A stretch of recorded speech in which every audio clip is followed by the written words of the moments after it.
My friends, the Lord is with you. And also with you. A reading from the Holy Gospel according to Mark. Glory to you, Lord. A person with leprosy approached Jesus, knelt down, and begged, "If you are willing, you can heal me." Moved with pity, Jesus stretched out a hand, touched the person with leprosy, and said, "I am willing, be cleaned." Immediately, the leprosy disappeared, and the person with the disease was cured. Jesus gave a stern warning and sent the person off. "Not a word to anyone," Jesus said. "Go off and present yourself to the priest and make an offering for your healing as Moses commanded, and as a testimony to the religious authorities." But the person who had been healed went off and began to proclaim the whole matter freely, making the story public. As a result, it was no longer possible for Jesus to enter a town openly, and Jesus stayed in lonely places.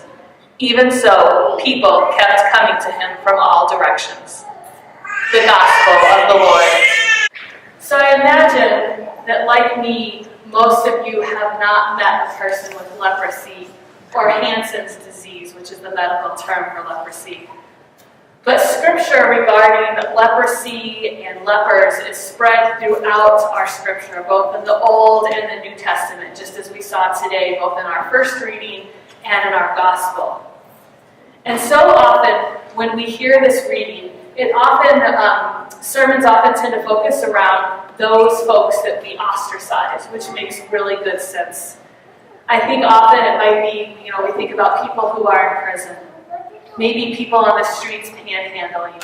Maybe at this time in our own culture, we think about immigrants from Mexico or Syria.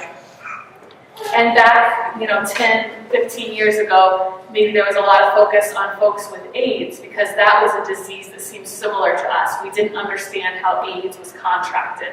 And so that focus on a group of people that we ostracized out of fear.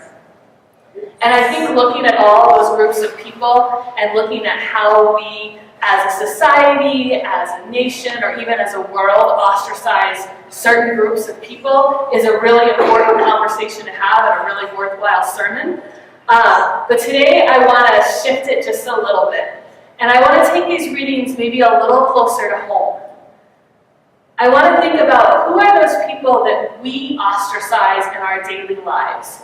People that maybe we really frequently come in contact with. Maybe it's people in our neighborhood, people in our own family, our work, our school, or maybe even folks here at Spirit of Hope. Who do we try to push away in our own lives that we just would rather not connect with or associate with? And why do we do that? What inside us causes us to choose certain people that we kind of keep out of our circles? As I was asking these questions to myself and thinking about who those people were in my life, I kept coming back to a physical marker that many of us have that's much, much more benign than leprosy, and that's cellulite and stretch marks. A little different. But you see, I have both of these. I imagine many of you do as well. And for as long as I can remember, probably from when I first started to grow conscientious of my body as a 12 or 13-year-old, I knew that those things were wrong. Cellulite was wrong, and stretch marks were only okay if you had gotten pregnant and had a baby. But as I understand that many of us that haven't gotten pregnant, and some of us that are even men, have stretch marks. It's not a gender-exclusive situation. And I've always known that these things are wrong. You should feel ashamed of those things, right? When we go to the beach, we cover up our thighs so that people can't see our cellulite, and things like that. And all these things that teach us to shame different parts of our bodies. I don't know where that ever came from. I wish I could remember where that came from in my life. Go back to me when I was 12 and cover up my ears so that I never got the message that these little dimples or these little marks along my body meant anything at all. But they did. They got power in my life. When I was 22 and graduating from high school or from college, I worked really hard to get into a size 10 pants. That was my goal and my dream in life, and it still is. It went away real quick. The day I graduated, an adult that I really admired came up to me and said, "You look so good. You're so thin."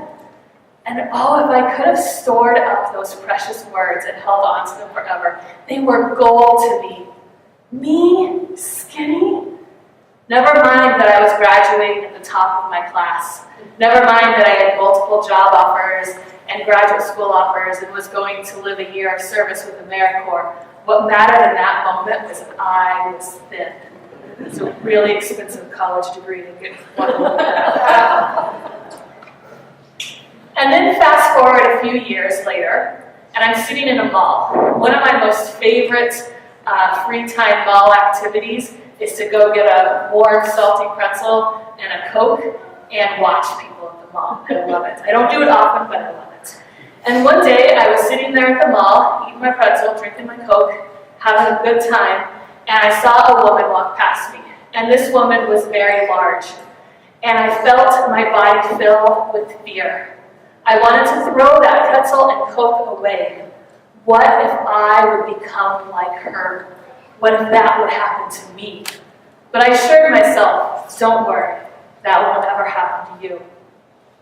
I'm not proud of any of that thought process in my head.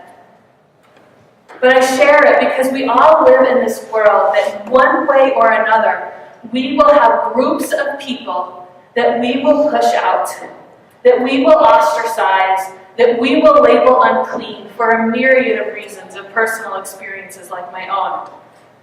And why do we do this? We do it because we're afraid. What if we become like them? What will happen if that happens? And so we let our fear guide us. And when we do, we label, we make rules, and we push people out. This is what the people of Jesus' time did, and long before that, they were afraid of leprosy, that they might get it. And so they ostracized these people. They called them unclean. They forced them to cover their faces up and rip their clothes, live outside of the community, and shout, "Unclean, unclean, unclean." Today, in some respect, we can have compassion for these folks because they didn't have the scientific knowledge that we have. They didn't know that leprosy cannot be spread by a handshake or by a hug. That's not how leprosy is contracted. Those folks didn't mean to be ostracized from the community like that. But they didn't know, and they were trying to protect themselves. So we can have some compassion for them and understanding that. And we can have some compassion for ourselves too. Because these brains of ours are ridiculous sometimes. They kick into overdrive way too easily. And when that happens, most often fear will get the best of us. And we will tend to allow the worst of us to come out at those moments in our lives. And so I think it's really important for us to be gentle with ourselves and gentle with others as we struggle with this reality that humans are constantly separating one another. But we also need to look at our gospel today and look at what it is calling us to do. What is its challenge for us in our lives and the ways that we push people out? When we look at our gospel today, our minds might first jump to Jesus, right? That Jesus is the actor in this story. And he is, but the story doesn't begin with Jesus. It doesn't start with Jesus healing or Jesus approaching the leper. It starts with the leper. He is the first actor in this story. The leper approaches Jesus. This individual most likely had been an outcast for a large portion of his life. He was used to living on the outskirts, used to covering his face. He was used to screaming out, "Unclean, unclean." And maybe, as he survived this terrible, painful disease and watched his body become disfigured, he even began to believe that he was unclean. Maybe like a young woman knowing that something is wrong and bad about her body just because she has a little extra weight. Maybe he began to believe deep within himself that he was wrong, that he was bad, that he had committed some sin to make his life end up this way. But somehow, despite all of these messages, voices that were coming at him both externally and probably internally, instead of hiding away in shame, he came forward. He approached Jesus. And he said, if you want to, you can heal me. What bravery, courage, resiliency, and faith did this individual exhibit at that moment? Jesus is not the only focus of the story, and he is not the only hero. This individual shows us how we should all attempt to live our lives. That we should come to Jesus each and every day with courage, with strength, with resiliency, and with faith. And Jesus doesn't just heal the leper. He doesn't just say, and you are healed, right? He reaches out and touches the man. He touches him. And Jesus, just like everybody else at that time, believed that leprosy was contracted by touching the person. So Jesus intentionally put himself at risk by touching the leper, and he also made himself ritually impure by touching him. But that is how Jesus chose to heal at this time, and it's how he continually chooses to heal throughout our gospel stories. Jesus intimately enters the other person's life, and he not only restores physical health, but he brings the person back to community and back to wholeness. And so I think when we take that whole gospel message all together, there's a few questions, a few challenges that it brings to us. First, we are asked to ask that question, who are our lepers? Who are we in constant contact with, or frequent contact, that we push away, that we don't want in our lives? And connected to that, and an even harder question to ask, I think, is why do we do that? Why do we push that person out? What's going on inside us? Because it probably has more to do with us than with them. Perhaps, like me, you were shamed so much about your body that somehow that shame twisted back on itself, so that I would not only hate my own body, but I would hate others as well. Why do we push people out? And then a layer deeper to that is, what are we going to do with that answer? When we understand it, when we know what we're burying, what we're hiding within ourselves, what will we do? Will we ostracize that piece within ourselves? Will we continue to shame ourselves and hide the things that we don't like about ourselves? Or will we be courageous like this leper? Will we seek Jesus out in our lives? Will we lay our whole selves before Jesus and trust that God will indeed touch us, heal us, and restore us to God's community? And what's amazing is as we move through those questions, hopefully as a community and with support and not alone, because those are hard questions to ask, something extraordinary can happen as we move through healing in our own lives. We become healers, healed and freed from our own fear, our own shame, our own hatred. We become the healers. We are able to welcome people back into community. We can say, hey, you over there, you belong at this table. We've been missing you. We've been waiting for you to return. For the most part, most of us will not have the power to physically heal another person.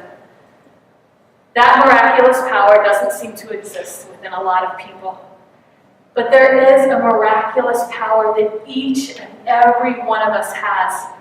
And it is amazing. And it is the power to restore people back to community, to bring another kind of healing in the world, to make people whole again, to bring people back to life. That is within our power when we welcome people back into the community. Through the power of God's Spirit and our faith and courage, we can touch others just as Jesus did and say, welcome back, sister. Welcome home, brother. We are yours and you are ours, and we can be whole together. Today's gospel reminds us that we are indeed broken, but we are also healed, and we have become healers. Let us look for the ways that we can heal this week.